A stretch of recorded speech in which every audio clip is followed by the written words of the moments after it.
So hello guys, it's me Ayush और मैं तुम सभी का वेलकम करता हूँ चैनल के एक और ब्रांड न्यू वीडियो में। और आज के वीडियो में हम लोग एक्सप्लेनेशन करने जा रहे हैं वाइकिंग्स के सीजन 3 के एपिसोड नंबर 8 का। और आज के एपिसोड में वाइकिंग्स अटैक करेंगे पेरिस पे। So now without wasting any more time let's get on to the explanation. सो एपिसोड चालू होता है, हम देखते हैं आधे वाइकिंग्स रैग्नार, बियॉन्ड, फ्लोकी और रोलो के साथ मिलके पानी के द्वारा पेरिस पे अटैक करने की तैयारी कर रहे होते हैं, जहां वो लोग फ्लोकी की बनाई हुई सीढ़ियों को अपनी बोट्स पे रख के और अपनी तीरे, तलवारें, कुल्हाड़ियां और ढाल वगैरह उठा के पेरिस के ऊपर अटैक करने के लिए निकल पड़ते हैं। दूसरी तरफ हम देखते हैं कि आधे वाइकिंग्स लगार्था, कैल्फ, एयरलैंडर और सिगफ्रीड के साथ मिलके जमीन द्वारा पेरिस पर अटैक करने के लिए आ गए होते हैं। और सारे वाइकिंग्स को आता देख पेरिस के सारे लोग सेफ्टी के लिए भागने लगते हैं और पेरिस के सारे सिपाही वगैरह हथियारों को तैयार करके अपना डिफेंस करने की तैयारी कर रहे होते हैं। इसके बाद लगार्था वाइकिंग्स को बोल के एक बहुत बड़ी शील्ड मंगवा लेती है, जिसके अंदर एक बहुत बड़ा डंडा होता है, जिसकी मदद से ये लोग पेरिस का दरवाजा तोड़ने की कोशिश करने लगते हैं। और ये लोग अपने आप को शील्ड से प्रोटेक्ट कर रहे होते हैं, जिससे कि पेरिस के सिपाही इनके ऊपर हमला नहीं कर पा रहे होते हैं। इसके बाद हम देखते हैं कि गेट्स के अंदर काउंट ऑर्डो अपने सिपाहियों को बोल के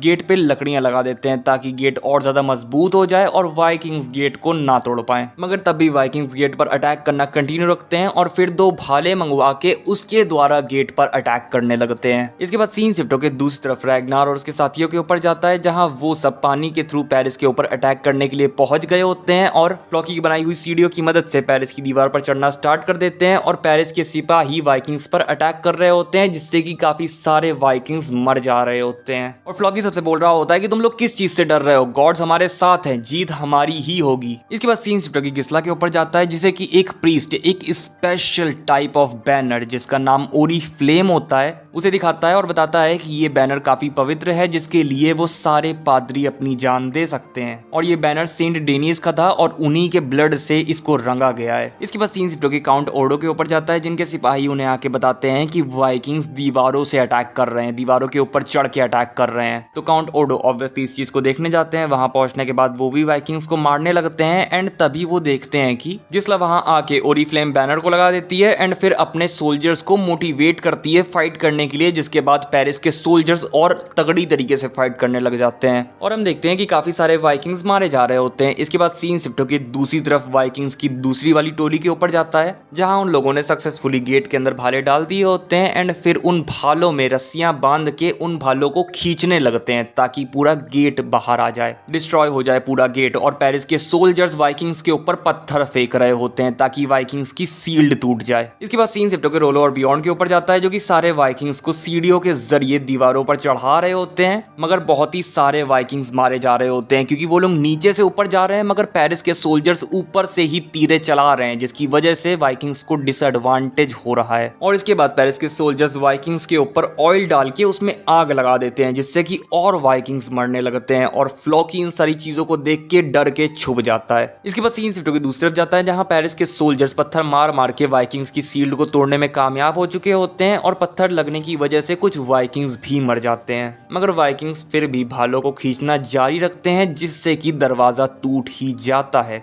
मगर गेट्स की दूसरी तरफ कोई भी सिपाही नहीं होता, जिसकी वजह से सारे वाइकिंग्स अंदर जाते हैं। पर कैल्फ को ये बात अजीब लगती है कि यहाँ पे कोई सोल्जर क्यों नहीं है, जिसकी वजह से उसे शक होता है एंड वो लगार्था को अपने साथ उठा के अपने साथ ले जाता है। और बाकी के वाइकिंग्स आगे जाने पे देखते हैं कि ये सब तो एक ट्रैप था, काउंट ओर्डो का प्लान था एंड काउंट ओर्डो सारे वाइकिंग्स के ऊपर तीर भाले चलवा देते हैं। सारे वाइकिंग्स तुरंत वहां से भागते हैं, मगर काफी सारे वाइकिंग्स वहीं मर जाते हैं। इसके बाद सीन शिफ्ट होकर रैग्नार के ऊपर जाता है, जो कि देखता है कि उसके काफी सारे वाइकिंग्स मारे जा रहे होते हैं। आगे हमें रोलो दिखाया जाता है, जो कि ऑल्सो ये बात नोटिस करता है। इसके बाद वो प्रिंसेस गिस्ला को देखता है, तो उनके ऊपर अटैक करने के लिए आगे बढ़ने लगता है। बियॉन्ड भी अब दीवारों के ऊपर चढ़ रहा होता है और बियॉन्ड को देख के रैग्नार भी उसके साथ दीवारों के ऊपर चढ़ने लगता है। इसके बाद सीन सेट होकर फ्लोकी के ऊपर जाता है, जो कि इन सब का ब्लेम, इन सारे वाइकिंग्स की मौत का कारण एथेल्स्टन को मान रहा होता है, बोल रहा होता है कि ये सब एथेल्स्टन की गलती है। इसके बाद हमें बियॉन्ड और रैग्नार दिखाए जाते हैं, जो कि काफी अच्छी तरीके तरीके से फाइट कर रहे होते हैं, एक एक को चुन चुन के मार रहे होते हैं। इसके बाद हमें रोलो दिखाया जाता है जो कि ऑल्सो काफी अच्छी फाइट कर रहा होता है और प्रिंसेस गिस्ला की ओर देख रहा होता है और प्रिंसेस गिस्ला भी रोलो को देख रही होती है, मगर पर्सिया के सैनिक एक डंडे से रोलो की सीढ़ी को हटाते हुए रोलो को पानी में गिरा देते हैं। फिर हमें रैग्नार दिखाया जाता है जो कि लड़ते लड़ते काउंट ओडो के पास पहुंचने की कोशिश कर रहा होता है, मगर बहुत सारे सैनिक होने के कारण नहीं पहुंच पाता और ऊपर से पेरिस को देख के दीवार से नीचे गिर जाता है और नीचे वो देखता है कि बियॉर्न को भी काफी सारी चोटें लगी होती हैं और वाइकिंग्स ऑलमोस्ट हार चुके होते हैं ये लड़ाई। इसके बाद सीन सीटो के फ्लॉकी के ऊपर जाता है जो कि इस डिफीट की वजह से फ्रस्ट्रेटेड होता है और बोल रहा होता है कि गॉड्स, मैंने आपके लिए सब कुछ किया, एथेल्स्टन को एज अ सैक्रिफाइस दिया, मगर फिर भी आप मुझे ऐसे धोखा क्यों दे रहे हो? आखिर क्यों हम हार रहे हैं? आखिर क्यों आप हमें प्रोटेक्ट नहीं कर रहे हो?